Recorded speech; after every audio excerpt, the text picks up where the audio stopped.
Sunday night, it's 8 o'clock. Welcome to All Lacrosse Live. I'm Gary Groob in Toronto. With me, as always, I have Shawn Slaght over in Moose Jaw. Shawn, how are you? Doing pretty good. Thanks, Gary. Excellent. And I have Muffler Mike over in Connecticut. Mike, how are you doing? I'm doing good. You went a plus. Shawn got the golden sombrero this year. I should probably just wear the bag over my head now. Hey? The golden sombrero is Shawn's. Yeah. And Holfer. I was in the running with him, and if not for a save by Doug Jamieson, I'd have been wearing that one. So, if you were, betting your mortgage on our pick'ems this week, we're sorry. Yeah. We're sorry. I'm thinking about starting a GoFundMe page because of my gambling that went down south this week. So if you have some extra nickels or dimes or quarters, hey, come on up. I'm happy to oblige. Anyways, we got a big show for you tonight. We had 5 games in the NLL. We have 5 games in the ALL. We also had the PLL championship finish, as well as trade deadline is tomorrow. So we got a number of things to chat about and scenarios to try and go through. But just before we get rolling, as always, just a reminder to everybody that all of our shows are streamed live across Facebook, Twitter, YouTube, also Twitch, and you can catch us the next morning on Spotify. Remember, hit the subscribe, follow, and like buttons. Always share. Please enjoy our affiliates across the Streampunk Entertainment Network. If you missed a show, no worries. You can grab all the shows on YouTube, whether it be at Streampunk Cinema, Streampunk Combat, CFL shows, soccer shows, even Streampunk Pennsylvania Sports as well. You can also catch All Lacrosse all the time. When you're there, please subscribe. Please tell everybody about us. You can catch retro games, interviews, library of shows, fights, all kinds of things there, and more coming all the time. Remember, you can stay up to date with all sports by visiting Streampunk Entertainment, streampunkent.com, with great articles from our huge staff of contributors. Also, a reminder that our show is brought to you by 60, which is Canada's newest and most exciting sports uniform and teamwear brand, delivering top quality uniforms and teamwear that reflects the spirit and identity of each team. Their commitment to innovation and excellence sets them apart, ensuring that every customer experiences the perfect blend of style and functionality. Unleash your greatness with 60. Remember to add Lax Talk 10 onto every single one of your orders to get a 10% discount on your order. How do you get there? 1, you can go to the QR code right in the center of your screen. 2, you can go over to Instagram at sweet_60. Go and email them at info.sweet60@gmail.com, or go directly to their website at www.sweet60.ca/60. Alrighty, a few things of note. Coming up at the end of May, Lacrosse Day for our champions over in Peterborough, over at the Peterborough Memorial Center. 9 a.m. you get members of Peterborough Lacrosse. 4:30 you have the Legends of Lacrosse game. At 7 o'clock, what you do not want to miss, and if you can't make it anything else, circle this place and time. Over at Sticks, which is a bar just across the street from the Memorial Center, you will have Stories by the Legends. This is free to everything, and if you want to have donations and food share, anything is graciously accepted. Also, with March break coming up just around the corner, you can have a quick look and Oshawa Firewolves Training Camp, Training Academy Spring Break Camp, hosted by Ty Kurtz. If you need it, please get in touch with the Oshawa Firewolves, and they will give you all of the details. And the location, of course, is the Yard. $195 a player. I had mentioned that today was the championship game. It was championship games, women and men. And for the PLL, for the championship series, the women, the New York Charging, they beat the California Palms 18-11 and under our year champions. The Carolina Chaos had a great tournament. They beat the California Redwoods 24-16 in sixes competition. getting that much closer to Olympics and that much closer to refining what the sixes competition is going to be. Because remember, we need to put our best foot forward come Olympic day one, so that the world gets to see the best we can put forward for them. So they are making sure all the camera angles are right, making sure all the little nuances are taken care of, ironing out any of the rule problems or any of the other things that might crop up in a game that will make us look not so great with delays and questions and things like that. So we'll have all of that taken care of in the next 2 years. Coming closer, guys. Coming closer. A few little things in MSL. Six Nations back at it again. They made a trade with Brooklyn for Matt Hosick, and they gave up quite a bit for him. They gave up a second round pick in 2027. They gave up a second round pick in 2028 and a third round pick in 2029, plus future financial considerations. But they didn't stop there. They also traded with Oakville for Andrew Q. And in return, Oakville receives a first round pick in 2029, a first round pick in 2030, plus future considerations, which, if I do my math correctly, the next time Six Nations has a draft pick would be around 2074. Yeah. But they might four-peat. Sell the farm for a championship. That's what they're doing.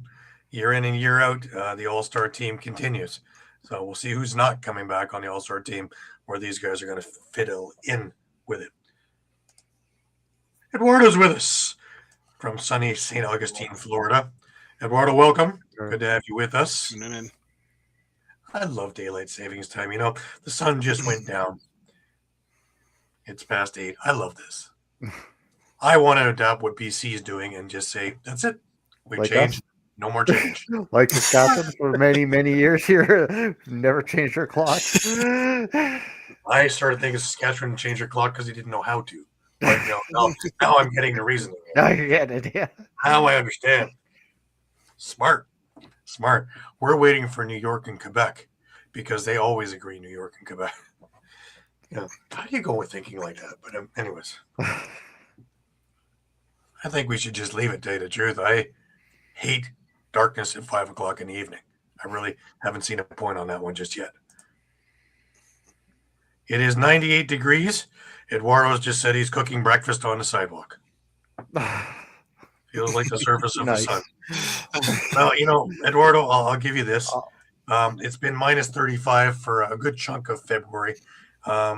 It's been freaking cold here. I thought I was in Saskatchewan.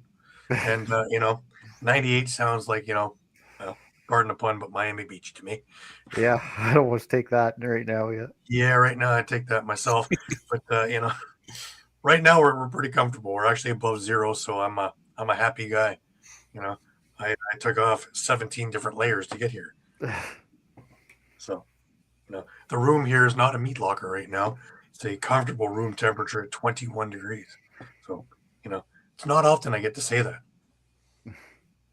But, hey, exchange program. I'll be on the next plane. I love the idea. Unfortunately, with diesel fuel at $2 a liter now, I can't afford to get on a plane. So if I start walking, it'll be winter again here. A couple of milestones. Challen Rogers on Friday night, he got his 300th career point. And Christian Del Bianco last week as second all-time in NLL goalie points with 108. That's amazing. There are many NLL players that don't have 100 points. And he's got 108. But, hey, I digress. Right. A couple of things quickly before we bring on and Pat. But we have the ALL, and they had 5 games this weekend. And they had the one makeup game for snow. Eduardo, you heard us talking about snow before, right? Yeah, we had enough that they had to cancel games. Anyways, a couple of shockers in this week's one was Friday night in Brampton, where Brampton and Six Nations got together. Brampton's been rolling all through the year. However, Six Nations beat Brampton Friday night 15-14 in overtime. Brampton got a great start. Six Nations had a great middle. Brampton had a great end. And with a minute and change left, Curtis Ward tied the game up, sent it to overtime. But in overtime, just a minute and a bit in, it was taken by Six Nations. We move over to Saturday. The poor Paris River Wolves, Woosum this year, they faced the strengthening Peterborough Timbermen, who have gotten John St. John on the program and are rolling. And they beat the Paris River Wolves 23-11. I believe this was close all the way until the national anthem, and then it changed. I think in the anthem is already 2-0. A couple of other strange scores here. The Oshawa Outlaws faced the Toronto Monarchs over a track Saturday afternoon, and the Outlaws beat the Toronto Monarchs 12-8.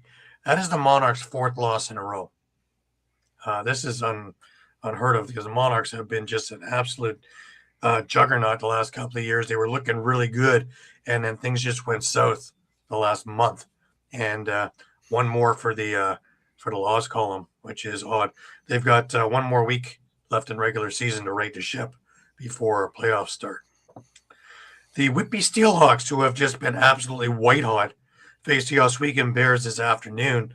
And, the Oswego Bears, who have also been hot since coming off their 4-game losing streak, I believe this is their 5th win in a row now. They beat the Steelhawks 12-10 this afternoon. So nothing is the way it's supposed to be this week, guys.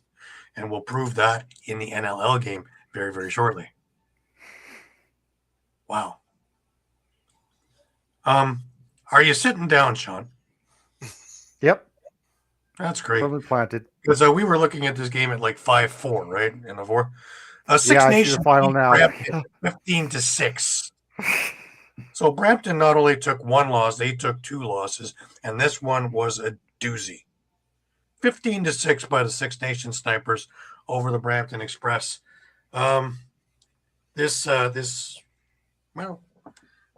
Luckily we're at this point of the season, earlier in the season, in the power rankings, we go completely upside down. Whitby is still in first. Brampton is still in second, but not by a lot. Peterborough has moved their way into third. Oswego has moved into fourth. Six Nations has jumped up a couple of spots into fifth. Toronto has jumped down 3 spots into sixth.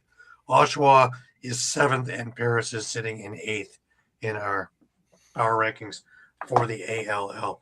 Wow, there's some shockers in the ALL this week. But, man, I can't get over that one. Yeah, Brampton missing 11 starters. That would do it. That makes sense. Yeah. Well, it looks like they put in the Brampton Pee Wee team in replacement of it. Wow. That's just, let's hope that it's just a travel issue too. So I assume everything will go back to normal next week. We have one more week ahead of us in regular season action. Remember, 6 out of the 8 teams make it. 2 of them stay home. So next week we have on Saturday the Toronto Monarchs and the Whitby Steelhawks facing off at 1 o'clock against each other. We have the Peterborough Timbermen against the Oshawa Outlaws at night. The Sunday games, Six Nation faces Paris. And the game that now becomes very interesting to me is Brampton and Oswego face one another. And I have a feeling that these two will face each other some point in the playoffs. So I'm thinking that this is going to be a all hands on deck kind of game. And they are both at the ILA also. So let's see if they can get the squad out there for it. All righty. Without further ado, I want to bring on my guest, our friend. I was on his show this morning and had a great time talking with him. And here's the one, the only, the Gobbler. Matt Bernard is with us. Matt, good to see you, buddy. More props. Yep. It's coming. It's coming. Stay with us, folks.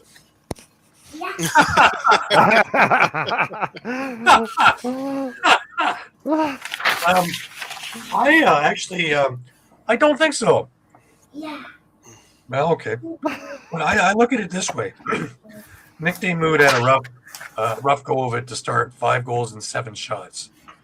In comes the future, and Deacon not only steadied the ship, but led the ship. And in that time, from the moment he got in, all of a sudden, magically, the defense got better. The offense got stronger. They had a transition game that we talked about this morning that I haven't seen in weeks. And all of a sudden, they started looking better. So there are half full, not half empty in my eyes, though they didn't come out on top. They even showed a little bit of life. Brendan O'Neill gets knocked over, and here comes Armstrong. So a little bit of life. Oh.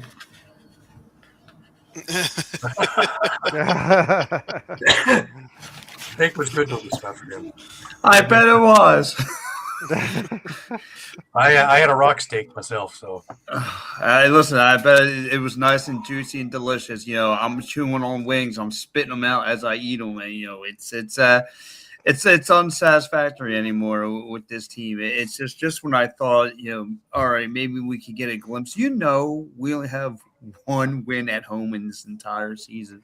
Only one win at home, and that was the opening day. And I was excited to see, you know, these are two bad teams, but I expected a back and forth again, especially with these two, especially with the rivalry behind both franchises. And again, Justin, he's having a rough time, guys. This is getting into him physically. Just in when I thought they were going to pull this out. Boy, they just never seem to amaze me when they get to steer the ship wrong. And how do you let a night like Brandon O'Neill had 5 goals just slip at your hands? A night where Joe Terrence gives you 7 assists. 7 assists. This guy is bowling out for you. You know, you got Dalton Young again, put up another hat trick and just let it go to the wayside. How does I get Alex Simons? I mean, another facilitator monster, you know, from the Firewolves. But how do you let it fall away again and again and again? It's rough night. I'd like to look at this as half full because as we're talking about this morning, and if Reza Terrace is the one who's going to be tradable, by his production today, you now can garner a little bit more for him because he's shown he can do it still. Damoud, on the other hand, didn't have a great day, but you can take his season numbers and look what he's done, and you can garner something for him, and you know that it's in safe spot because Deacon can handle the job. And to your point too, Gary, like you and I talked about this morning, was, you know, Joe Terrence showing buyers that he still has a game. Is Nick Damoud's mind, you know, was he there physically, or was he thinking about, you know, potentially future where he could wind up? There was a lot going on through these guys, and they know this is an unsafe territory right now at this particular junction. And also Phil Cabuto, right? I actually saw him on the floor today, and he almost had that tying goal. Mm-hmm. You know, the play was drawn up. They actually put it together. But a save from Doug Jamieson saved that from going to overtime. Right, and again, this is a team that it's you know, nothing's, you know, no one's safe from being traded. This is no one's unsafe right now. Maybe other than Brandon O'Neill, Michael Sowers, but everyone's on the market as far as can be shipped and be dealt as far as, you know, within the next 17 hours or so. So. It's going to be interesting to see what happens, but I mean, for this game in particular, you got to see some shining pieces. But again, like you mentioned, that the Phil Caputo's kind of showing you he can still grind it out. He's kind of showing he's still aggressive down low. He could do some things for a franchise, or unless Paul Data just wants to try and keep him here and try to help build around the young guys. I don't know. Again, I don't see him with a role. There's no role there for him. No. Just like Reardon, there's no role there for him. So I don't see the purpose. If they can unload, I would unload. Mike, I want to bring you in on this conversation because Isaiah Davis Allen, is there a purpose to keep him around anymore since Bo Columbus is looking pretty spiffy over at the faceoffs? Well, I mean, that's a double-edged sword because it's, to have just one guy who's proficient in faceoffs on the team, not that other guys can't do it. I mean, I think we've seen Chris Corbeil, with the dot before. So, right. But I'm on the fence of whether he's going to be on the move also, because you can garner veteran leadership and a journeyman who has been in the championship games, as well as, captain, as something that you might be able to get some future back with. And with the drafts the way they are now, you're offering me anything more than a can of corn, and I'm listening. Yeah. I mean, I think so. If I think if we're digging deep to figure out who Paul Day, Ian Rubel might trade, I mean, I think a couple of factors put Resetarits at the top of the list. Mm-hmm. One, the fact that, he got a little bit of a scoring touch back. The other factor, I think, is Dalton Young coming in and playing the way he's played in the games that he's played. He has familiarity, obviously, playing with Brennan O'Neill out in the field game. They're both on the Outlaws. I think it makes sense if at this point, 10 losses. I'm thinking it's not likely any 8-10 team is getting into the playoffs. So even if they win out, I don't think they're making the postseason. Let me put this to the Rex.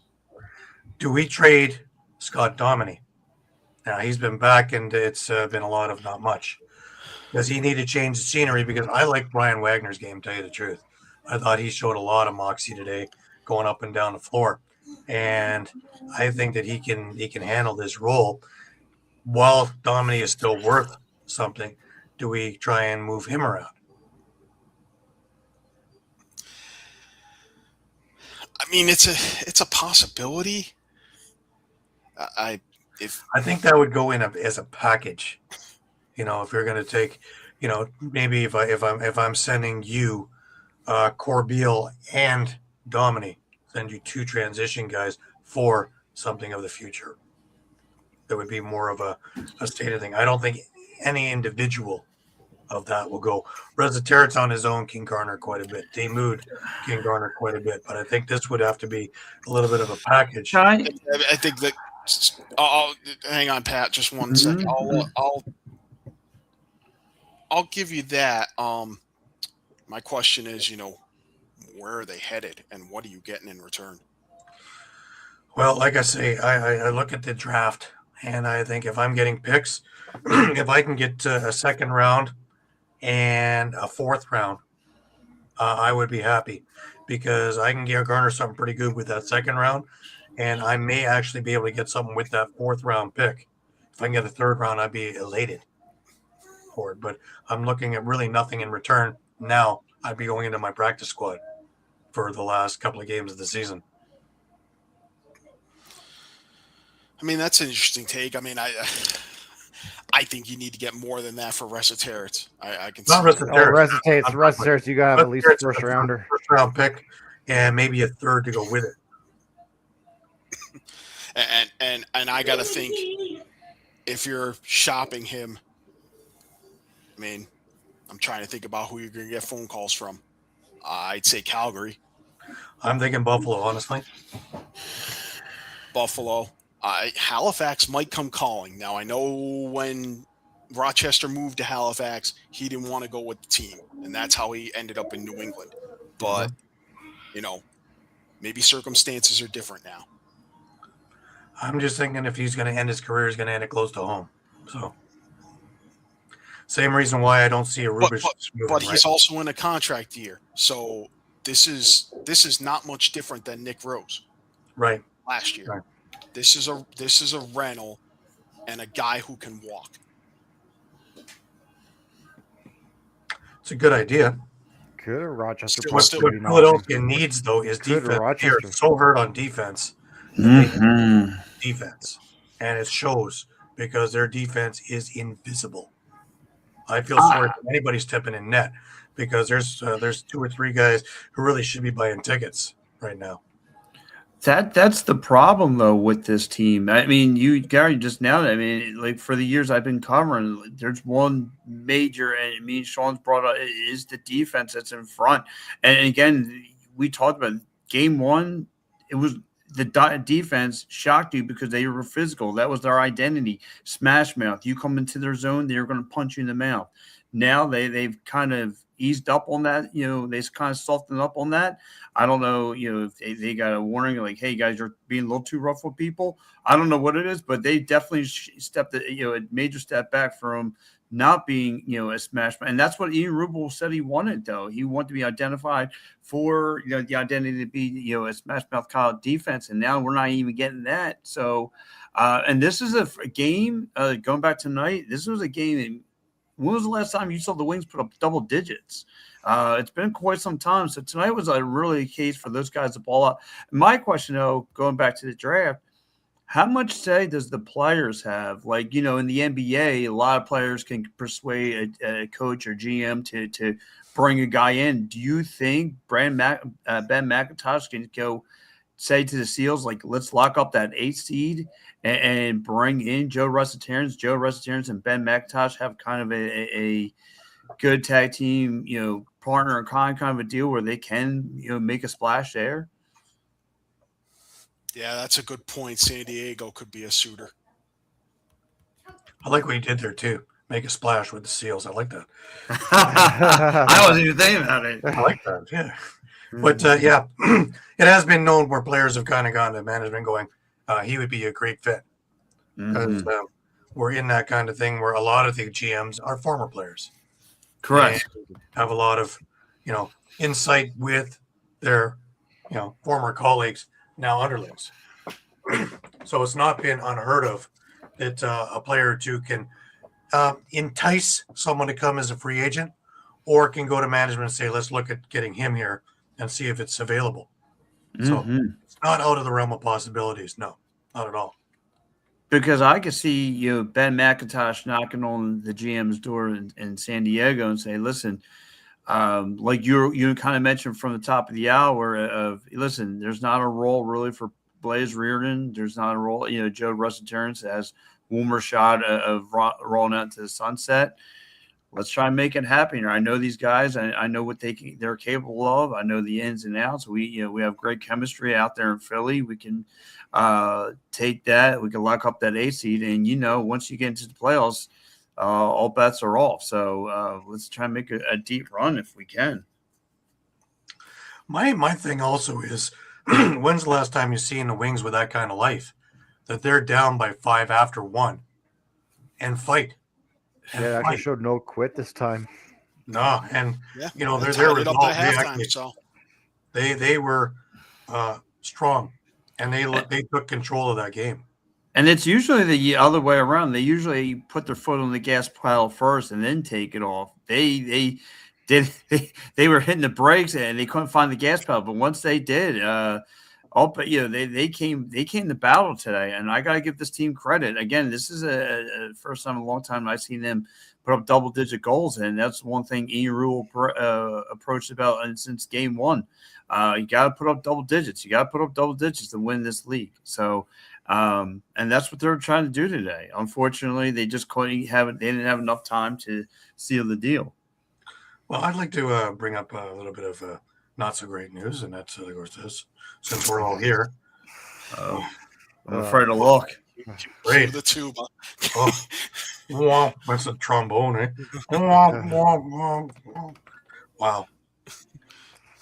1-4. And you're lucky to have the Hey, you one. didn't know 0-5. If you would have taken your home team, you would have been 0-5 with Shawn. Woo! Good Yeah. Lord. One of those losses I was very happy to take. And that, of course, was the Rock win over Vancouver. But, wow. So basically what we're telling you is take a look at our picks, go against what we're saying and you can make a lot of money. My Experts. goodness. Experts. Yeah. I don't know where that word come in. I can't even spell that word. Expert. Wow. Yeah. Yeah, You, I'm you definitely. can garner. Mind you, I think Shawn's got it down because I think it's just as difficult to go 0-5 as it is to go 5-0. And yet I'm 0-5 and I'm still in first place. Unreal. Oh yeah. Oh yeah. It didn't help that the rest of us went just one Yeah. above, right? But You know what's a Caden bad league to actually- win? Caden went ahead of me. So as I'm trying to take over last place from Mike, which I'm only one away from achieving my goal, you know, I'm in a new echelon, man. Usually I'm sitting in the attic and I'm over here down near the basement and hard down here, I'm telling you. But the good thing and the thing to be proud of for all of us is that all of us are mightily over the 500 mark. Yes. Yeah. And I don't think we've had a year where every one of us has been over the 500 mark by the end of the season. Now, granted, there's still 6 more weeks for us to fall in our face. Yeah. Oh, yeah. Plus playoffs. But I'm starting to get a lot of scrapes on my chin already from a couple of really miserable weeks. So, but you know, it could be worse. Mm-hmm. Let's hope we don't do this 2 in a row. Yeah, so I just jumping back to this game, you know, while Pat's here, a little bit of focus on Oshawa. You know, I think one of the things that really helped them to win this game is, again, we saw kind of the capabilities of the entirety of the offense. You know, you got scoring from just about every forward that played. Right. You know, Ty Kurtz, 4 goals and an assist. Simmons had a goal and 7 assists. You know, Dawson Theed, 2 goals and 4 assists. And we'll get into him in a minute because they absolutely, I am absolutely against them trading Dawson Theed at this point. I think he's done wonders to ignite their offense. And I don't see the point in, you know, why'd you trade for him in the first place if you're just going to get rid of him 5 weeks Right. later? Especially when you gave up a first-round pick for him. Exactly. But, you know, they got a hat trick and 2 assists out of Dyson Williams. They got a goal and 2 assists each out of Taggart Clark and Ethan Walker. Another guy who's being rumored to be on the trade block.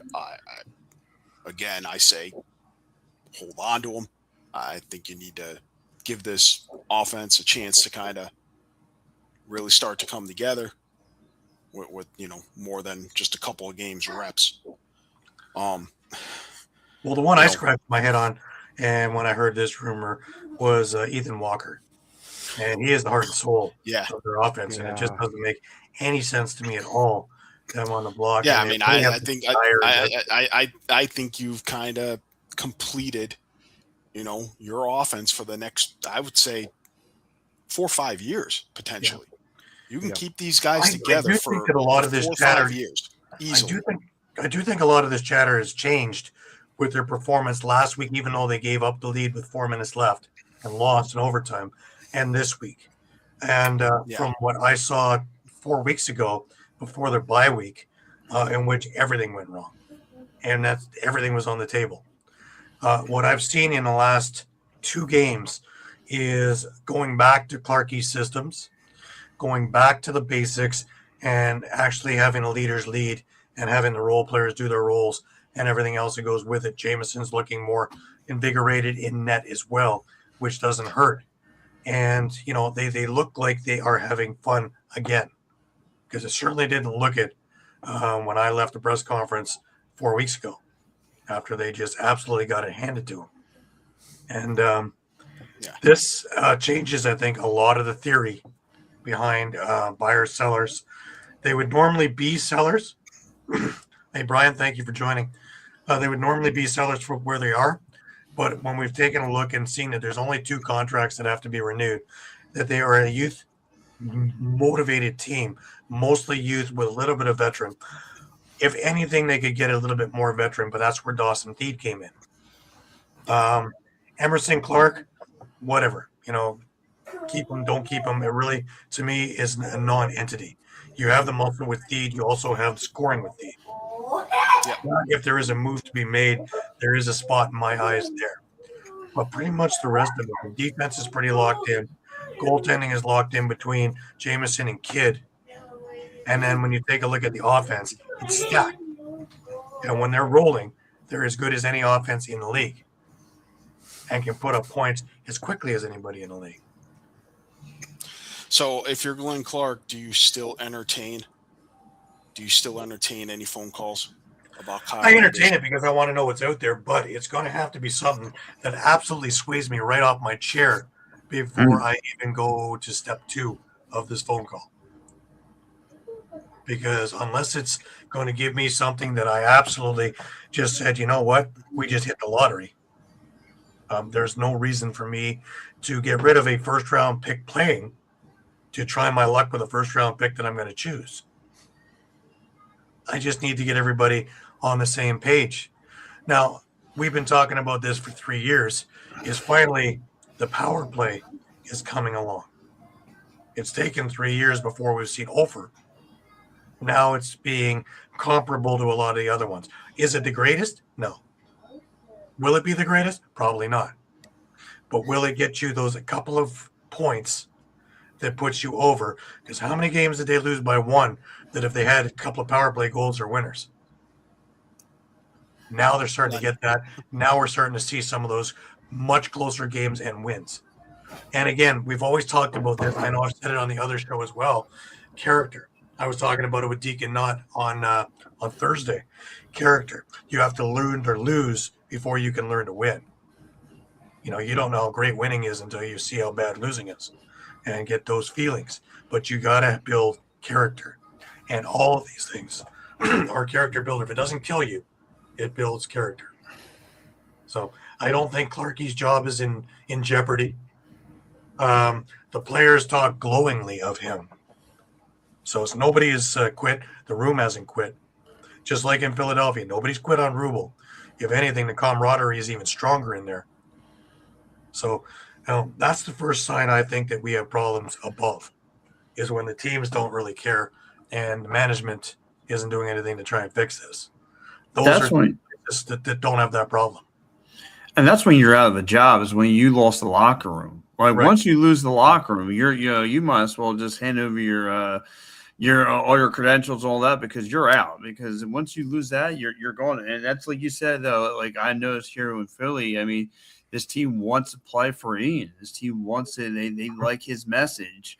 Like I said, this was probably not on their bingo card for all this to go wrong this year. They were probably looking to turn this around. Again, Paul Day, to me, looked like he took a gamble on moving on from Mitch Jones, which I absolutely like, and want to gamble with the young upcoming of Michael Sowers, Brian O'Neill, to kind of move this ship forward. It hasn't panned out. Now I think what Paul Day is going to just have to do is just make a hole for tomorrow, get tons of in return, and just really nail down that defense side of the ball. I mean, I like David. Free agency didn't work. Now they're going to have to draft it.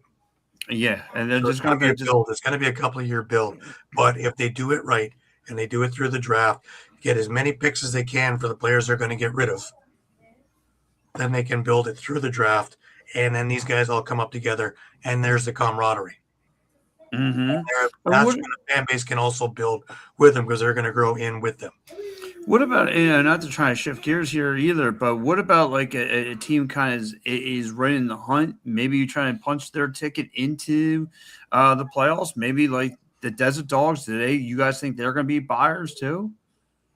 They're going. I would. And I think, I think that the Desert Dogs are looking for the same thing Philadelphia's looking for. Yeah. I mean, I kind of have my caption there for them to stay put. My concern about them kind of actively looking around is just the fact that they've made so many moves in the off season and even in season here with, Chase Fraser went down. They went and signed Tyson Gibson and Kevin Crowley. So, so far, I think, that dividend's paying off for Crowley at least. He had 3 assists this weekend in the loss to Halifax. And I should also note, very underrated at going back on defense as a forward. Always has been. He's always been excellent. I saw it firsthand in New England for 4 years that, when defense was needed against reverse transition, he was there. And, maybe not the level of Lyle Thompson, but not too far removed from it. Yeah. I guess the only devil's and that's something that I think the Desert Dogs can use to help that defense. I was going to say maybe playing a little devil's advocate. I mean, if there's any team that's maybe, I emphasize that word, maybe looking for a goaltender, it's probably Las Vegas. So if you're going to, dish out to Mood, maybe that's a destination. To Mood, yeah. I think Toronto is one to unload now too. Now that Rose is back, do you unload Holochuk or do you unload Orleman? Because you can't keep 2 of them there. I don't know. Ask Halifax about that, because they've been sitting all year with 3 goalies pretty much on their roster. Right. And Buffalo's at 4. Well, Buffalo at 4. Now one of them is over in Toronto. Yeah. But I got to admit, Nick Rose looked good. He did. I mean, was he tested? No. Just going back to trade targets for goalies. I mean, I'll agree obviously with Shawn on Mood. I don't think Oshawa is going to shop Doug Jamieson at this point. I mean, before this week, does Toronto shop Nick Rose for a first-round pick? I don't know. Is anyone really going to want to take that deal after they already saw Rose walk once from Calgary last year? But this time he's not an unrestricted free agent. It's on a 2-year deal. Oh, I suppose that changes things. Now, how about Las Vegas with Nick Rose?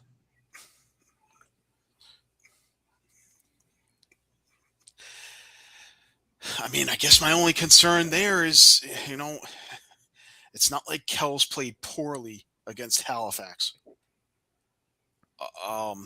Yeah, that's why I kind of use the emphasize maybe on the goaltender. Yeah, I mean, you've invested a lot in him, and you've kind of decided he's your guy.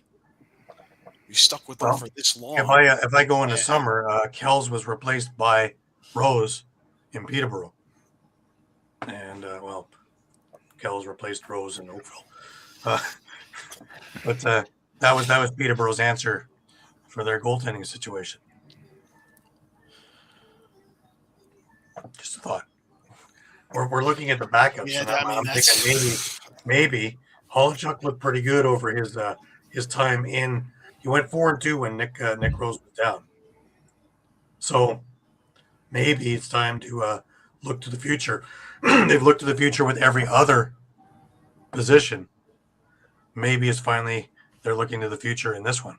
And when you take a look what you can garner for Orleman, what you can garner for Holochuk, or what you can garner for Rose, I'm going to bet you're going to get a lot more grab for Rose than the other 2. And there's a spot needs to go. We're not Buffalo. We don't keep 4 goalies on our roster. All right, fellas. I'll catch up with you guys. Pat, great to have you, man. Great to see you this morning also. Congratulations on a good show.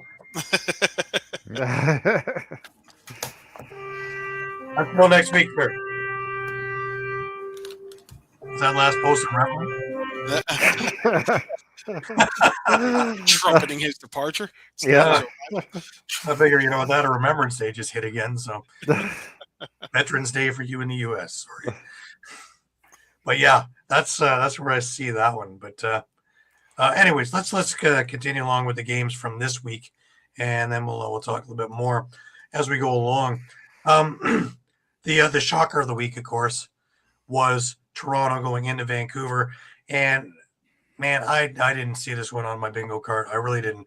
And when they told me that Nick Rose was going in and Dan Craig was coming back in the lineup and Isaiah Moran Weeks was going out and Phil Mazuka was on the IR, and I'm thinking this is going to be a long night. And lo and behold, the CJ Kirsch show began.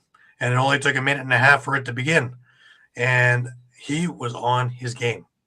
He, I guess he hadn't visited the West Coast, but he certainly made a name for himself there, scoring off an Owen Hiltz pass a minute and a half into the game. Jesse King tied it with another, of course, beautiful inside shot. Jalen Rogers, this goal was just wild. I would have never thought he was going to shoot it, but from a screenshot about 20 feet outside of the net, he picked off the top short side corner and caught Del Bianco by surprise as well. And it was 2-1 Rock. Chris Boucher doesn't score ordinary goals no matter what. And this is no exception. And it was 3-1. Before you knew it, it was 4-1. And Rogers, again, off an Owen Hiltz pass. Now, here's where the trade from a couple of weeks ago paid off. Nick Rowlett wins a face-off, goes coast to coast, and scores. His first NLL goal as a Rock. And it's 5-1. And it's very, very quiet over in Vancouver. In fact, I believe they sat Del Bianco down for a little bit just to take a bit of a break. Clarich, he got one back, was 5-2. CJ Kirsch comes in and gets another one. So it is 6-2 after one. Owen Grant gets one quickly off a Del Bianco pass, so he's back in. I think it was in the next one after the 3 that they sat him. But Kirst, Rogers, English, and Kirst again in the span of 4 minutes. And it was 10-3 with 4 minutes to go. That's when they pulled him and put Connor O'Toole in net just to kind of cool him down a little bit. Third quarter starts, Del Bianco's back in net. Jesse King scores just an absolutely incredible inside goal. Curtis Dixon with an absolute howitzer. And then Marcus Clarich with a couple of goals. One that they originally called a no goal, but on review, you can see there was a bit of green between his foot and the crease. The second one was just an absolute gorgeous behind the back goal. And it's 10-7. And it looks like Vancouver's coming back into this game. Once again, Toronto puts together about a 1.5-second flurry. And in that 1:05, Kirst, Hugh Kelleher, and Mark Matthews score. And it is 13-7 after 3. And it looks like they extinguished the momentum that Vancouver had. Toronto goes into defensive mode. Vancouver goes into offensive mode. Keegan Ball scores almost 5 minutes into the fourth. Marcus Clarich scores a pair about a minute apart, which is his fourth and fifth of the night. With 7 minutes and change left, Toronto is able to lock it down. And between Nick Rose looking decent in net and the Rock defense looking like they did at the beginning of the game, they're able to hold down this game, which, by the way, had no penalties. There was one too many men penalty inside 2 minutes. Jalen Rogers took and missed a penalty shot, but there were no penalties in this game. None. Interesting. Cropman crew, right? Interesting. Face-offs. They were tied 14-14 between Adler and Rowlett. My new face-off guy has arrived in Toronto. Now, does Erlin come back? Do they trade Erlin? Do they trade Rowlett? Do they keep them both? Mike, what do you think? It's a difficult one.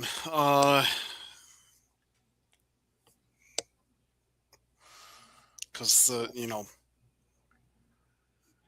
the injury-prone guy in Erlin, if you will, at least can also play some defense. Whereas Rowlett is still kind of in Fogo territory. Yep. Yep. But learning. But we'll see. Shots on goal, 50-47 in favor of Toronto. Toronto out loose balled the Vancouver Warriors by a lot. It was something about 40 different. Like Toronto was just vacuum cleaners with loose balls. I haven't seen numbers like that in quite some time. Just pulling it up. 20, 83-63. They were absolute vacuum cleaners when it came to loose balls. This is the most energy I've seen the Rock have with this new lineup. Now, granted, things weren't as rosy in the second half as the first half, where they could basically do anything they wanted. And that made me kind of wonder about Vancouver. If Toronto's been able to run around in circles, I'll give kudos to the Rock defense, though. They had a scheme, and they stuck with it. And for about a quarter and a half, they went away from it a little bit. But for the majority of that game, they were locked tight and not missing many assignments. And even so much as even when they looked like they were going to get beat, Owen Hiltz, showing off his speed, came from behind, knocking the ball out of the stick of a Vancouver Warrior who would look to go away on a breakaway. Now, the risk you take, of course, is if you miss, it's a penalty shot. But he didn't miss. And I look at it this way. Like I said in my pick'ems, they're on the cusp of doing something great. I think they took another giant step forward this week. Next week, they have Halifax in Halifax. That's going to be a difficult one also. But we'll see what happens.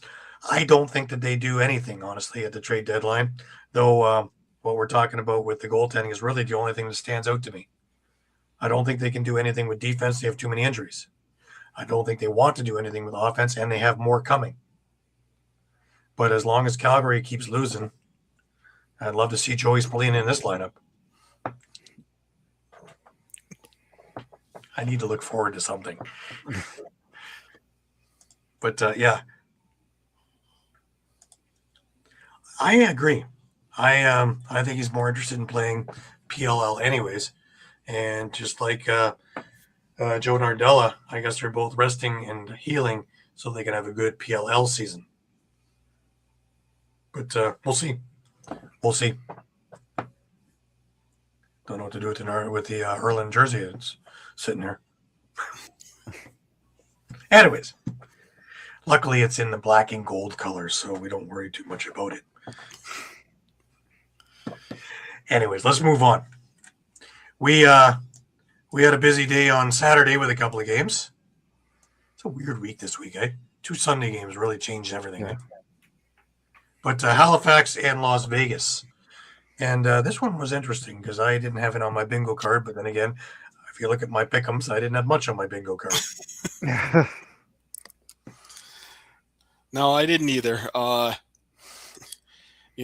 To start, it looked like, Vegas was going to be on their way to a big victory and step closer to getting back into the playoff picture. They got out to a 5-1 lead, middle of the second, but Halifax clawed their way back in, 3-goal run at the end of the half, including first career goal for Austin Bloomberg's. Stephen Keogh beating the buzzer for his 250th career goal. They trailed 6-5 at the half, came out and outscored the Desert Dogs 3-1 in the third to take an 8-7 lead into the fourth. And things definitely got interesting from there. Kyle Killen ties the game. Halifax gets a couple of goals to take a lead. Chris Cloutier has a pair of power play goals to help claw back in. But Jason Knox with the goal down low and Stephen Keogh with a pair of back-to-backs They end up winning 13-11. The Thunderbirds. It's only their second home win this season, Right. but improves them to 5-7. Drops Vegas to 4-7. Again, Halifax with that, they'll be hosting Toronto next week, like you said. So that's going to be a key game for them. I like that Halifax played Will McLeod. I think that's a smart move. I love his game, and he's great with Brooklyn in the summer, and he has a game that is suited for what they do over in Halifax. And I can't understand for the life of me why he hasn't been used more. But they used him in this game, and it paid dividends. Yeah. I mean, I'd agree. I mean, obviously, Halifax is kind of dealing with the injury bug. No Randy Stotts in this game, but it definitely shows to some extent in the shots on goal. But Clark Peterson kind of took all of Stotts' shots apparently, 16 for the game. But riddle me this, Mike. We've been seeing lots of Stotts shots, and not lots of Stotts goals. Like 1 goal and 14 shots. You're talking about Peterson, 7 shots, 3 goals. He's making the most of it too. So it's not things whizzing all over the place, or bad selections late in the clock just to get a shot. So maybe this is an answer.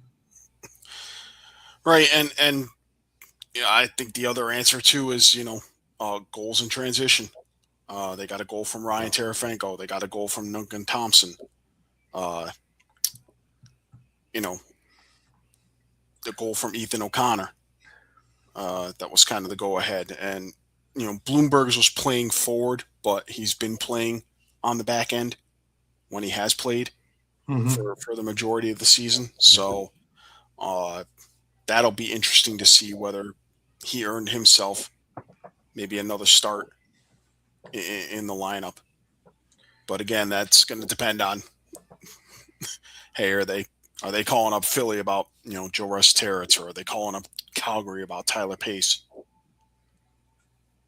I think Tyler Pace would fit in this lineup better than Rustarits. Rustarits, to me, you already have Randy Stotts doing that. But what do I know? 1-4. But yeah, that's what I see there. But what I'm seeing is they're starting to use some of the people that they've picked before, like the Austin Bloombergs and Will McLeod. That makes sense to me. Yeah, I mean, I know Oshawa was going to use Dante Koulas, but he busted up his hand in another game somewhere else, and it's going to put a wrench into that situation too. Right. I mean, with Halifax on the cusp, I think I don't have them listed as staying put. I think they need a righty. That's why I'm kind of thinking, about Rustarits, or Pace. Like you said, Pace is a good. It's a better fit, I think. So, and let's not forget that they have the picks too to offer. Right. So, they have Toronto. They have Toronto's pick. They have a compensatory pick. They have their own pick. So. Or they can run and Barrett and draft. I mean, you could.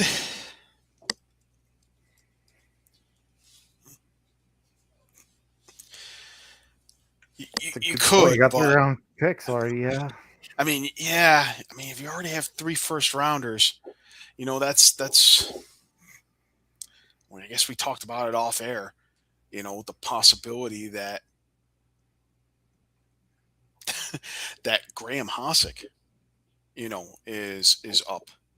I think had they lost this game, I'd be more inclined to believe that Graham Hossick's available. But Shawn obviously mentioned the floated that idea out there. What's that idea, I, Shawn?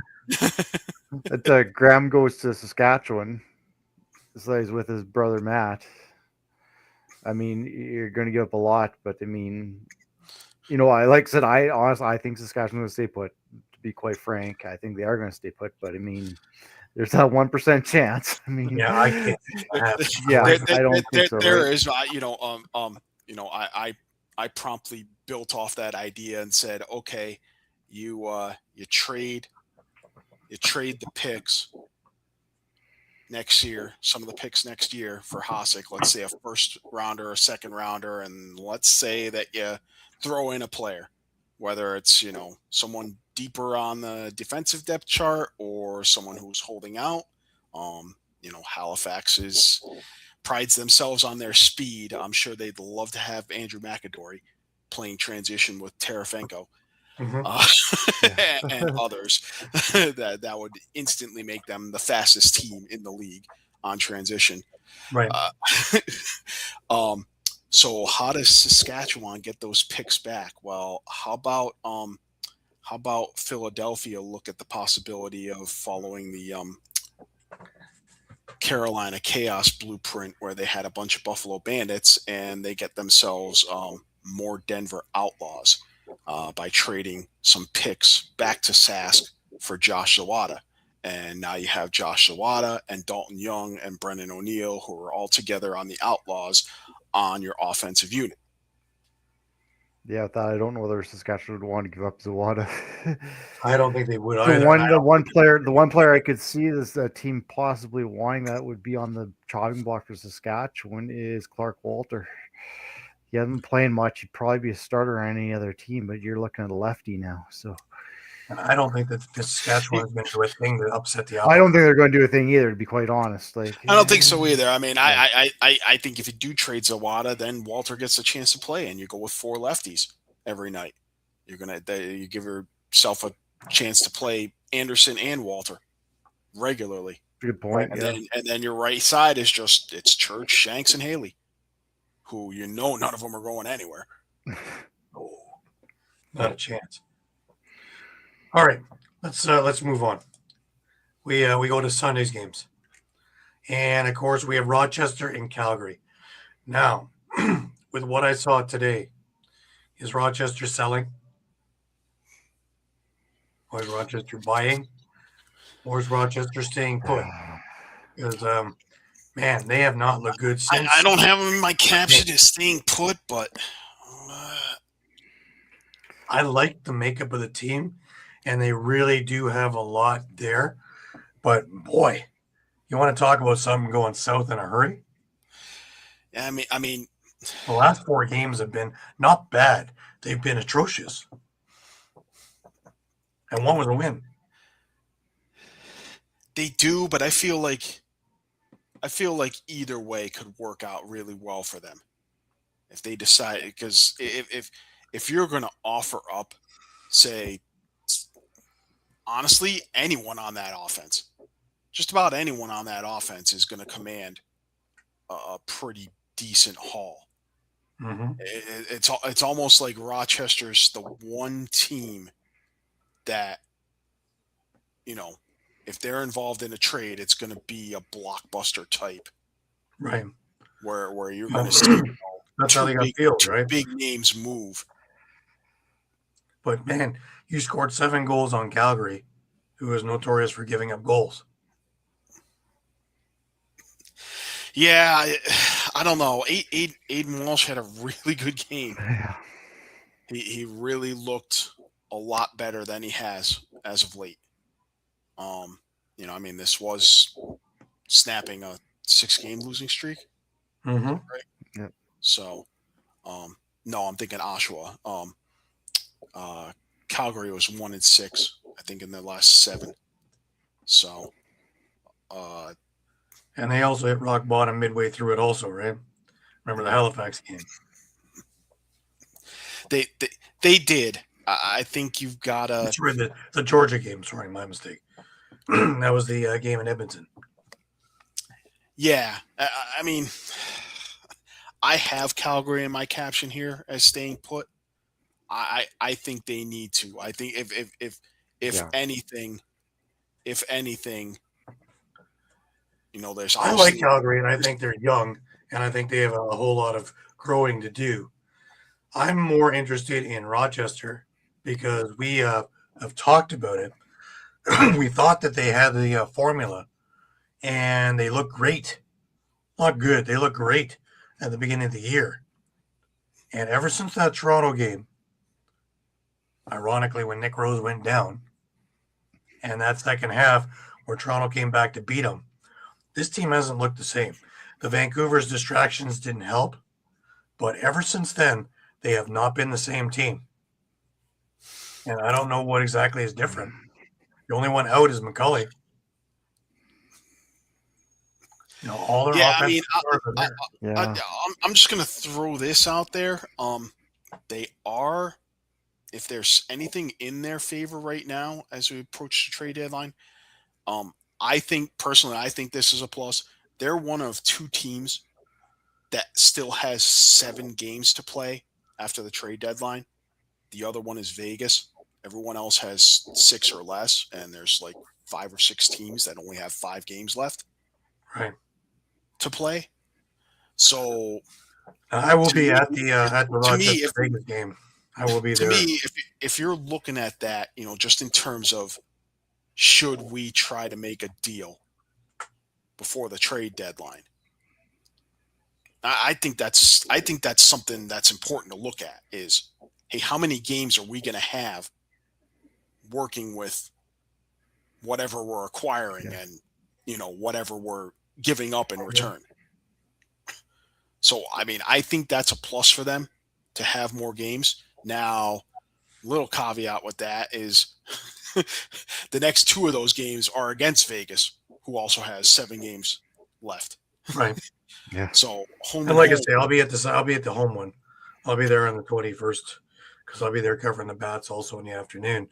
So we have a long day of lacrosse over the Blue Cross Arena. Yeah. So to me, that home and home, both those games could be winnable. Both teams are kind of, head scratchers right now. So that's, 2 potentially winnable games. After that, they're at Oshawa. That's a potentially winnable game. They've generally had the Firewolves number the last few years. They have to travel to Halifax, and they have to travel to Buffalo. But, they've already beaten Buffalo once this year. I know it was at home, and I know Buffalo's a different team now. But then they close out with the home and home against Georgia. So, the next 5,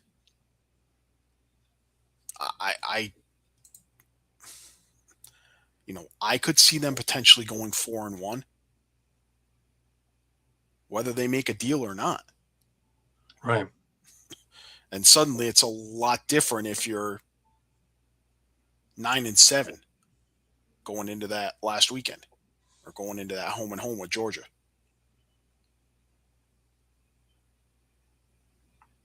Man, we touted that as being a thing maybe for first.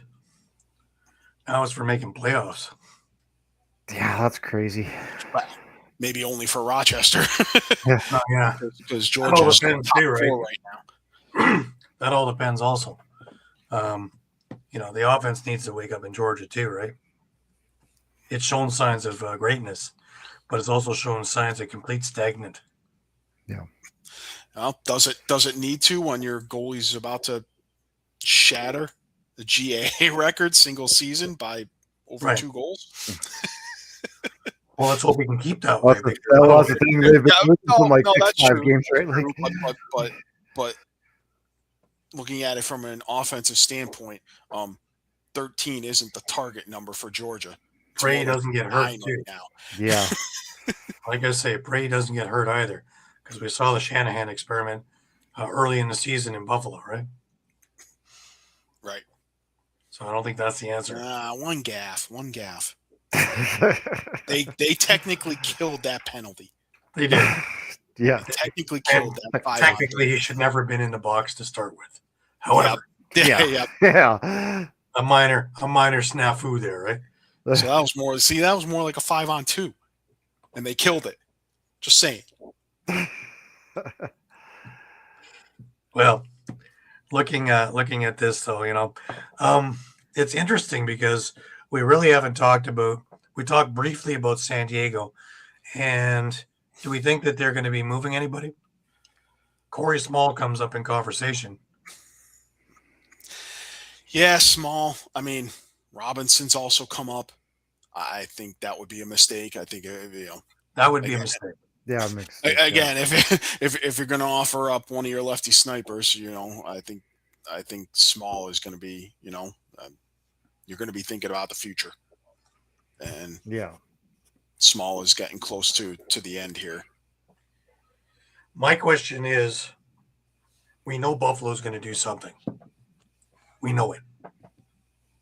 They're in 7th place right now.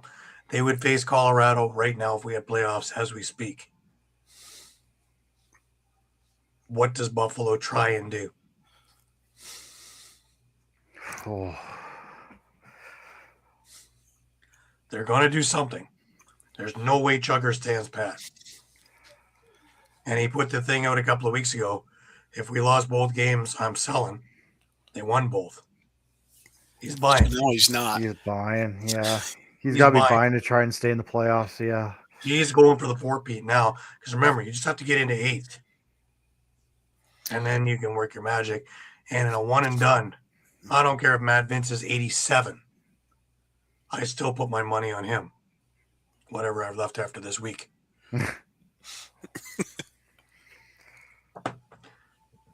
So does he go look, since he's released, 3 transition. If you look, what are you looking for? yeah, that's what I was thinking. Like, where do they need to improve? I'm thinking a righty. Righty forward. Yeah. So you're probably looking at Resiteritz or. I'm looking definitely at Resiteritz. That was my first inclination. But you know what? Tyler Pace wouldn't be a bad choice either. But I don't think he would fit as well. With Dane and Josh, I don't think it would fit as well. Resiteritz, I think, would fit in real nicely as a sniper. And he wouldn't have to do any of the facilitating because you got Josh and Dane doing that. Because remember, Buffalo, the one thing that they haven't recovered from is losing Kluche. Hold that thought. Blaze Reardon. That might work also, Yeah. but didn't they get rid of Triolo, who basically was doing the same thing? I like the Blaze Reardon thing because you'd have Nanacook on both sides. One a little more brash than the other. I don't mind the Blaze. I don't mind the Blaze move. And it's close to his home, right? He's a Rochester guy. Yeah. Now, the only potential snag with that is Philly already owns Buffalo's first-round pick next year. Mm-hmm. I mean, not that you can't But ask. the way Blaze's season's going, I don't think he's going to have an overly high price tag. Yeah, I don't know if that's a first round pick. Yeah. No, it's not. I'm just saying, from Buffalo's standpoint, it's, hey, you already have our first-round pick next year. You're probably going to be looking at future draft picks. It doesn't have to be 2026. It could be Buffalo it doesn't have to, but every single GM is going to be asking about a pick. Buffalo's got 2 second rounders next year. Right. Though. If you give a second rounder for 2026 and 2027, that may not be a bad option either. Yeah, I mean that's even something. Buffalo has 2. Buffalo has 2 second rounds and 2 third rounds next year too. So that's something you might pull the trigger on. Right, but like I say, Yeah. I just have a feeling that Chugger is going for broke for a 4-peat. Now that he knows that this team still has life in it that can win. Because I think he was looking also at, does it have it in it anymore? It's one thing to have the wins or whatever, but does Still it has have life in it, but also has probably the toughest schedule going away. They're in the playoffs And now. that's why You have to make sure they stay there. Yeah. Right? Yeah, I mean, You're hosting Colorado next week. You're at San Diego after that. You're at Saskatchewan after that. Colorado 2 weeks ago, I would have been more concerned. Colorado that I've seen in the last 2 weeks or 3 weeks. Ottawa to me that makes Colorado more dangerous because they need to turn Well, that's it the one around. game we haven't talked about yet. And Mike, talk to me. Who's the best team in the fourth quarter? Shawn. Yeah, that was mine, but I was about to ask Mike the same thing. Who's the best team in the fourth quarter, right? That would be the Ottawa Black Bears. Gee, did we get any more proof of this?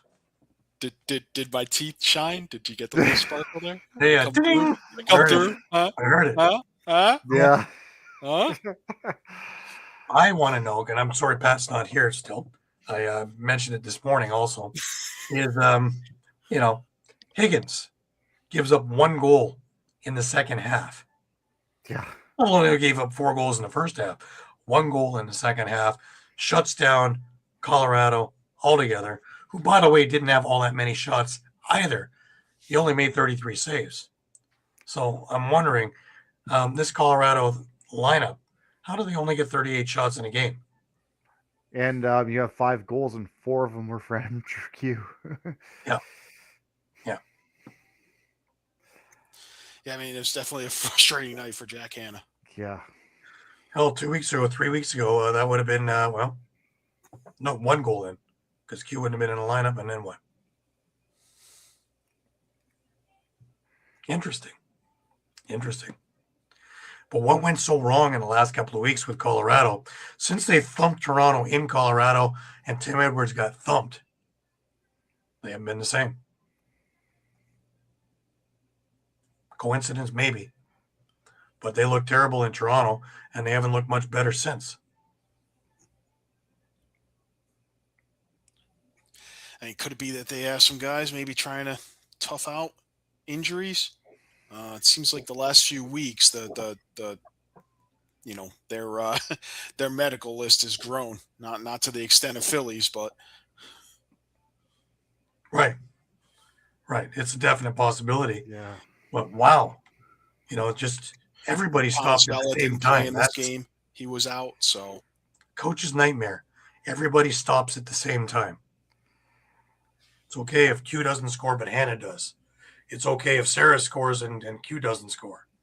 But when everybody stops at the same time, that's a nightmare. It's a recipe for disaster, yeah. And actually, you have round 1 and this happens, you are now talking about the season it could have been. And I'm just looking through the score sheet again. 3 of those 5 goals were on the power play. So they weren't even strength goals. That's even more concerning in my eyes. Yeah, absolutely. I just curious if anybody has any idea what went so very wrong the last few weeks. Yeah, I wish I had an answer. I really do. I mean, it doesn't seem to be The talent's there. Well, I also start questioning the defense when you know that Jeff Teat's going to kill you if you let him, and you let him go in the fourth, and he gets a natural hat trick in the span of 2 minutes. Yeah. And Jeff Teat was pretty succinct in his interview after the game, and that was, they're a great team, but it took us that long to figure them out. And once we did, because it wasn't a 5-goal run, man, it was a 7-goal run, dating midway through the third, in which Teat had 4 of those 7. Obviously, there was a tell somewhere, and they exploited it.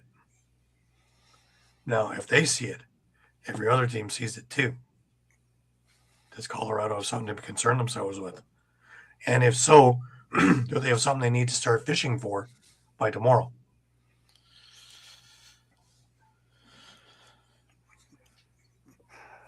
Like I said, I don't know, because I think the talent is there. It just needs to be put all together at once. It also puts it this way. I don't think and- Ottawa moves. I think Ottawa stays back. And you might have someone naturally coming back. When's Eli McLaughlin's probationary year up? I don't think this Could he year. return? Yeah, I don't think it'll be this year. No. Well, it was probably around this time last year that he stepped away from the team. So Yeah, but I have a feeling by the time it's all said and done, to get himself back in. I don't think it's going to be the answer, if it is even. But he'll look great in the summer. But For Six Nations. amongst the others, yes. If he can get a shift in with the other 37 guys that are there. But we'll see. We'll see. But this now puts an interesting thing is that I thought that Ottawa might do some moving. I don't think Ottawa does any moving now. Even though I don't think that they're any better off than they were last year, where everything runs through Teat. Hillier has been a big help, but still Teat.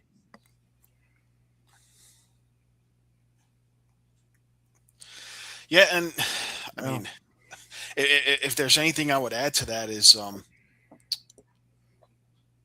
I don't know if they're necessarily holding their own at the face-off dot, but they've had a number of games without the services of Jay Thornbert right now, and well, they seem to be getting away, using Reed Kurtz in his place. Well, they won 4 of 19. 19, yeah. But when you have a plan to, cause turnovers, and that's what Toronto did for years before they got TD Erlin. They never had a face-off guy. They had guys who wouldn't even go down for the face-offs. They just waited till you pick it up and check you. So it's about planning and what you're going to do with it. But also one to think about is Brady Kiernan, Connor's brother. He's out with a knee injury from the summer, ACL, MCL, and he'll be back in time for next year. That adds more depth and a hell of a shot. So they're not without options, just not at the moment. And if that's coming and that kind of skill, there's no reason that you need to trade for that when it's only going to be a renta thing. And if you're not in the hunt, why would you be even going down that road? Yeah, and let's not forget, they don't own their own first-round pick, but they own Oshawa's. So that's potentially the number one pick. Right now. Yep. I mean, isn't at the moment, but if Philly gets some revenge next weekend, it will be. Again. Right. Because I kind of like this Ottawa lineup. Yeah. When they're all working together, it's a pretty strong lineup. Do I think they can win? Not really, no. But I think they're a very competitive lineup. But I don't think one or two pieces are going to be the thing that puts them over, and all of a sudden now they're up with Saskatchewan. But again, as long as you can get into the playoffs. Wait a minute. Who was Saskatchewan's first loss against this season? Ottawa. And it was a fourth quarter collapse. That's back when Saskatchewan couldn't play 60 minutes. Yeah. Now they play 65 minutes. Most games. Most games, yeah. And they're just trying to make sure that you can see that they can play 60. So they go extra. Just for you, Mike. I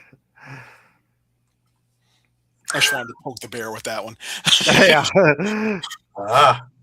Poke the black bear. I like that. Yeah. You got Pat with his seal splash and Mike with the poke the black bears. Yeah. I like that. Yeah. Everybody's we're puntastic on this week. Puntastic. You can't miss us. Anyways, this coming week we got a much busier week. We start Friday night with Toronto into Halifax. It's gonna be a big game, especially if there are moves where we get to see the new lineups. I don't think either of these teams do much, but anyways, Philadelphia and Oshawa, both of these teams might be busy. So for the other half of the home and home, if there was a little bit of bad blood at the end of this game, let's see if it spills on over into the next game over in Oshawa. I will be here at that game, so I'll say hi to them for you. Colorado Buffalo. This is going to be an interesting one, especially the way both teams have been playing, because 3 weeks ago I would have thought the other way around. Now I give the advantage to Buffalo. I might have been the kiss of death to the Bandits. if I'm going for the Bandits, that could be their Vancouver and Georgia. Again, 2 weeks ago, I would have put this as that's a circle on the calendar. The Vancouver team that I watched this weekend, I'm hoping that's a one-off because otherwise they're going to get killed. But it could be a 2-1 game between Dobson and Del Bianco. Yeah. You want to trade recaps with me on that one? Could be a short one, yeah. Well, if I do that one, I might be able to take another one then. There was a goal in the first. That's it, guys. Thank you very much. It was on a penalty shot. We have Ottawa into Calgary. Now, again, I would normally say that, Ottawa, I just the way they're playing lately. But the Calgary team that played today is intriguing. And they look like they're finally starting to gel, which makes life even more interesting. The interesting one here is San Diego into Saskatchewan, because for some reason, they both give each other problems. And it doesn't matter who's ahead of who in the standings. They both give each other problems. Thanks, Brian. Appreciate it. But that's going to be an interesting one. And Shawn, of course, will be front and center there. Yep. He'll probably be opening the gate just in case.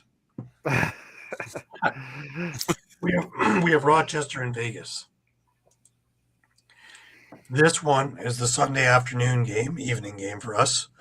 And my question to you, Mike, is this where Rochester writes it, or is this where Vegas sails it? We have both teams that can be great and both teams that have really underperformed. Who finds the surface of the water first? Yeah, I'm tempted to say Vegas just because it's home for them. It's a good question. It's a good point. And they've actually performed pretty decently at home, despite I think they're 500 at home. Embarrassment does wonders for a team, though. We've seen it a couple of times this year. Teams have been embarrassed, and they have come out with just hellfire and brimstone. Yep. And I think this was the closest to being embarrassed that Rochester could have been, getting doubled by Calgary 14-7 at home on a Sunday afternoon when your young fan base is there playing around in their Spider-Man uniforms. Yep. So I think Hazen, Dan Carey, all of them, for the ones who are still there, are going to be looking at them going at their, the mental part of the game. What do we have left? What can we move on this one to get back to where we were? Now, again, I don't think Rochester does much in this deadline, if anything at all. Because, again, healthy, I think they have a damn good lineup. And we've seen them. I just, for the life of me, I don't know what is the mental block that things just aren't working the last 4 or 5 games. Can't be distractions. Vancouver's long. Like the series is long ago. All the suspensions have been served and all the other things and all the other nonsense are long gone. So, yeah. Yeah, I think you hit it on the head, Gary. To Rochester's in their head where I don't know. I still feel like with Las Vegas, there's still some holes that need to be filled. I agree, and that depends on tomorrow. And I think it's defensive, and I don't know who would have that for them available that would want to get rid of it to, gain whatever they can gain on them. Because there's a couple of teams that are looking for defensive solutions. But, we will find out by tomorrow afternoon with a 3 o'clock deadline. Something like that. I believe so. But we will have everything that moves and things that don't move up to date for you as it happens tomorrow. So stick with us. Remember, we are your Costco Lacrosse. We are your one-stop shop. And we will as quickly as we can get it out there to you, we will have it. So stick with us. Remember, you can find us on Facebook. You can find us on Instagram. You can find us on Thread. You can find us on X. You can find us on YouTube, as well as at www.streampunkentertainment.com. Tomorrow, come check all day long with us, because as it happens, we will get it out. And by the afternoon, when everything gets finalized into the evening, we will have everything for you as well. As well as tomorrow, I continue my Barn series for Ontario Series Lacrosse. And I believe we're talking about Owen Sound tomorrow, if I have it right. So it'll be interesting. There's a lot of interesting things about the history of that arena as well. So you're going to want to read that, amongst other things. Anyways, that we're going to leave it there for this week. And believe me, we're going to get our sleep tonight, because it's going to be a busy day tomorrow for all of us involved. That brings us to final words. Shawn, why don't we start with you? Yeah, just kind of exactly what you're saying there. I'm interested to see what happens at the deadline here. Honestly, historically, we haven't really seen much at a deadline, so it'll be interesting to see whether actually something happens or not. Especially with a few teams that are at that 9 and 10 loss situation now, where it's pretty given that they're not going to make the playoffs. Could make things interesting. Absolutely. Mike, last words to you. Yeah, I mean, after all said and done with the trade deadline, you're going to be looking at a slate of 7 games where every team's in action next weekend, and it's going to be interesting to see if changes were made to rosters, how those changes start to pan out. I know it's only 1 game, but for some teams it's 1 of 5 left, and for others it's 1 of 7. So. Right. I'm really interested to see a couple of the teams that are on the cusp of doing something really, really great, if they are able to do something and what it is that they do. This is where you get to see the mentality of the GMs and how they wheel and deal with one another. This is how Keenan made his money for so many years, is being able to outfox teams out of their picks and out of their stars. And he'll fleece you and you'll feel great about it. Eddie Como did the same thing with John Arlotta for years. The Rock did it last year with the rent-a-player idea and getting who they wanted back and not getting who they didn't need back for a couple of first-round picks to change the whole dynamic of their team. And still changing, because they still have Ty English coming next year. They still have a first-round pick that could be rather high, depending on what Calgary does as well. So we'll see. So this is my favorite time of seeing the chess and all the moves that make it worthwhile for the last run towards the most exciting part, of course, which is playoffs, and see when everything is on the line. But anyways, I want to thank everybody for being with us every week, as they always are. And I want to thank my guys, as always, for being right on the point and getting everything done so fast and so efficiently. It is a pleasure to work with such a great team.